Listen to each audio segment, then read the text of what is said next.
Good morning, students. Today we are going to read past perfect continuous tense.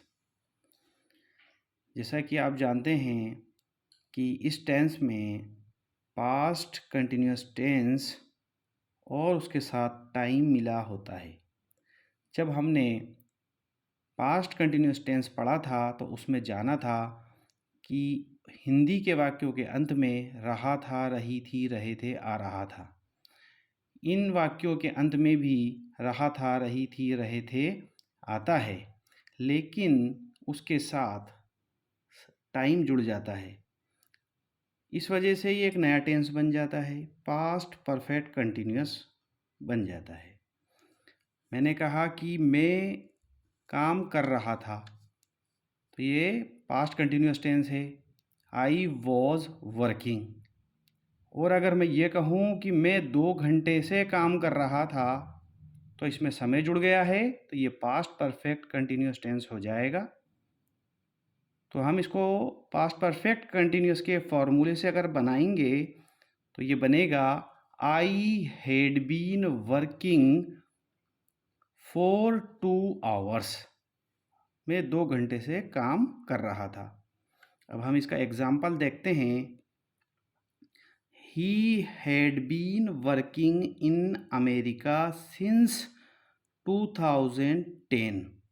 वह America में 2010 से काम कर रहा था।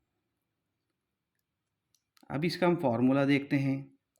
सबसे पहले आएगा सब्जेक्ट, उसके बाद में हेड बीन आएगा, फिर उसके बाद में मेन वर्ब की फर्स्ट फॉर्म के साथ आईएनजी, उसके बाद में ऑब्जेक्ट, फिर उसके बाद में सिंस या फॉर का यूज़ होगा और उसके बाद टाइम आ जाएगा। तो मैं आपको बता रहा हूँ कि इसमें जो ध्यान रखने वाली बात है वो है सिंस और फॉर की। ये हमने प्रेजेंट परफेक्ट कंटिन्यूस में भी पढ़ा था कि सिंस जो होता है ये पॉइंट ऑफ टाइम को बताता है। ये दिन के जो पॉइंट एग्जैक्ट जो समय है उसको बताता है, जबकि फॉर ये नंबर को बताता है। सिंस ये समय के नाम को बताएगा, फॉर नंबर को बताएगा। इसका एग्जाम्पल हम देखते हैं। She had been playing tennis for 3 years। वह टेनिस 3 साल से खेल रही थी।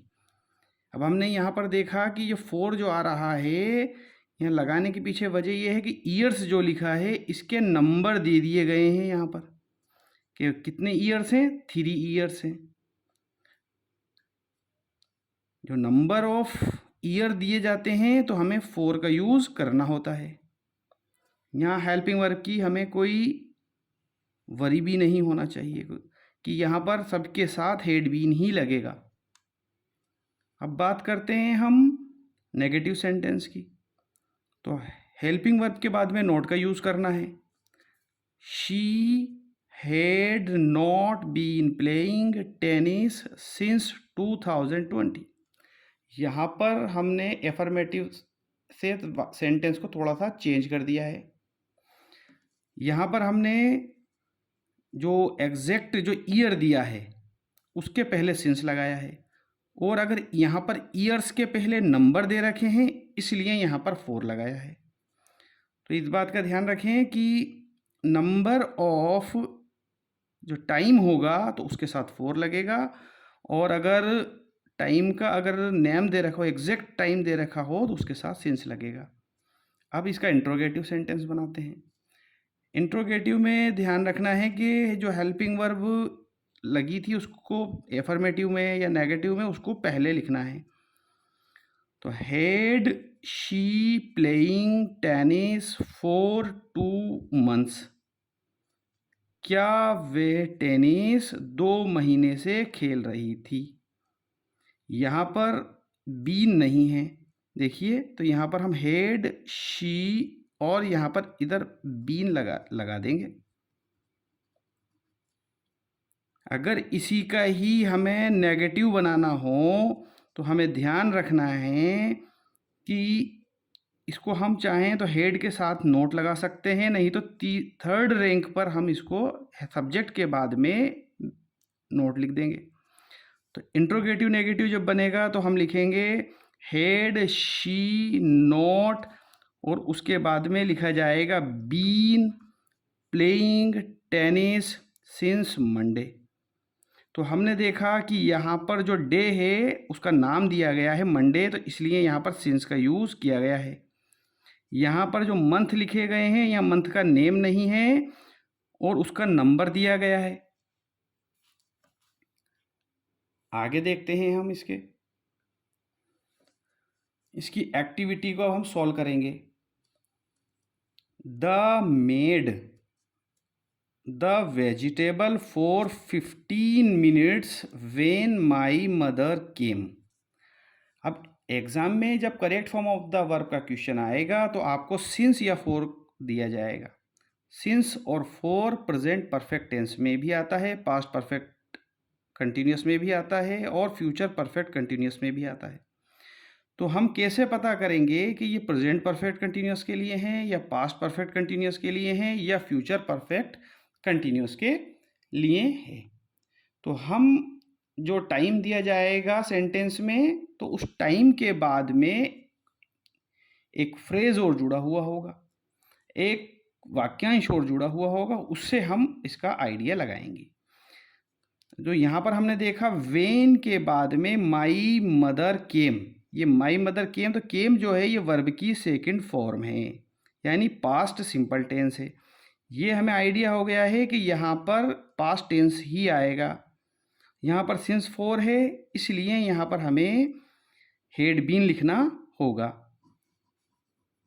हेड बीन और वर्ब की फर्स्ट फॉर्म में आईएनजी लगाएंगे, हेड बीन कुकिंग। अब हम इसका सेकंड एग्जाम्पल देखते हैं। Tenzing to climb Everest for many years before he succeeded in his mission. यहाँ भी सिंस या फॉर है, उसके बाद में यहाँ पर टाइम दे रखा है, उसके बाद में बिफोर के बाद में जो फ्रेज जुड़ा है, जो सेंटेंस है, उसमें वर्ब की सेकंड फॉर्म का यूज़ किया गया है। तो ये पास्ट सिंपल हो गया। जब ये पास्ट सिंपल है तो यहाँ पर हमें ध्यान रखना है कि हेड बीन प्लस वर्ब की फर्स्ट फॉर्म में आईएनजी लगाएंगे। तो ये हो जाएगा हेड बीन ट्राइंग। इसके बाद हम देखते हैं third question. Alexander the great preparations for many years before he attacked India. अब यहाँ तक तो हमने देखा कि फॉर के बाद में टाइम दे रखा है, उसके बाद में बिफोर दिया गया है। जब हम पास्ट परफेक्ट टेंस पढ़ रहे थे तब आपको बताया था कि आफ्टर और बिफोर का यूज़ पास्ट के अंदर होता है, पास्ट टेंस में करते हैं। तो बिफोर आ गया, बिफोर के बाद में आपको यह अटैक्ड जो लिखा है ये वर्ब की सेकंड फॉर्म है। अटैक की सेकंड फॉर्म क्या है? अटैक्ड। तो यहाँ पे हमें ध्यान रखना है वर्ब की सेकंड फॉर्म अटैक्ड है, यहाँ पर फोर दे रखा है, तो यहाँ पर हमें हेड बीन ही लिखना है।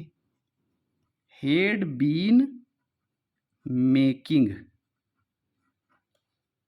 Alexander the great had been making preparations for many years before he attacked India.